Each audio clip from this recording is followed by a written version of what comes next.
Municipal elections అయిపోయినాయి. BRS, BJP, Congress మధ్య పోటీ రసవత్తంగా జరుగుతదని చెప్పి అందరూ అనుకున్నారు. పోటీ బాగా జరుగుతదని చెప్పి అందరూ అనుకున్నారు. కానీ ఇక్కడ చూస్తే ఏమైపోయిందంటే కాంగ్రెస్ పార్టీ మాత్రమే పైచేయి సాధించిందని చెప్పి సర్వేలన్నీ చెప్తా ఉన్నాయి.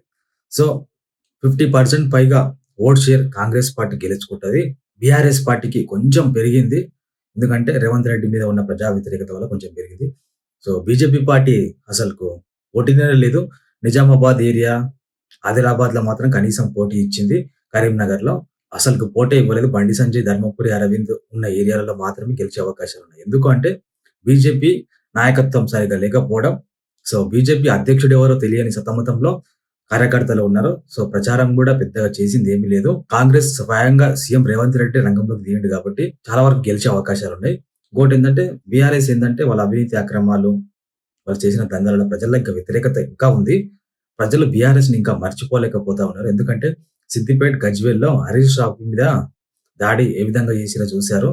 సో, నేరెళ్ల ఘటన, దళితుల భూములు గుంజుకున్నాడని చెప్పి ఆ విధమైన చాలా ప్రజా వ్యతిరేకత వచ్చింది. సో, ఏది ఏమైనా బీఆర్ఎస్ పార్టీ కొంచెం పుంజుకున్నట్టు అనిపించినా, కాంగ్రెస్ పార్టీ మాత్రం ఒక స్థాయిలోకి ముందుకెళ్ళింది. సో, మీరేమనుకుంటున్నారో కింద కామెంట్ చేయండి. మున్సిపల్ ఎలక్షన్‌లో కాంగ్రెస్ పార్టీ గెలుస్తుందా? బీఆర్ఎస్ గెలుస్తుందా? బీజేపీ గెలుస్తుందా? బీజేపీ అయితే ఛాన్సే లేదు. ఎందుకంటే థర్డ్ ప్లేస్ పడిపోయింది.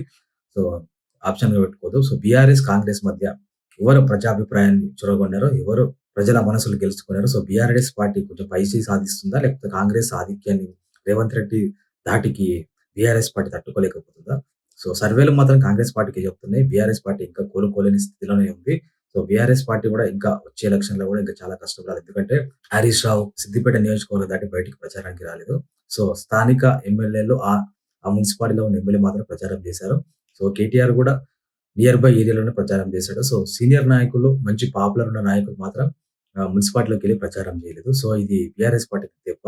సో, ఏది ఏమైనా అధికారంలో ఉన్న పార్టీకి ఎంతైనా ఎడ్జ్ ఉంటది. ఎందుకంటే పోలీస్ యంత్రాంగం చేతుల్లో ఉంటది కాబట్టి. సో, కాంగ్రెస్ పార్టీ ఎక్కువ సీట్లు గెలిచేయాలని సర్వేలను ఎక్కువ సీట్లు గెలుస్తదని సర్వేలను చెప్తా ఉన్నాయి. సో, మీరేమనుకుంటారో కింద కామెంట్ చేయండి. కాంగ్రెస్ గెలుస్తదా? బీఆర్ఎస్ గెలుస్తదా? బీజేపీ గెలుస్తదా ఎక్కువ సీట్లలో?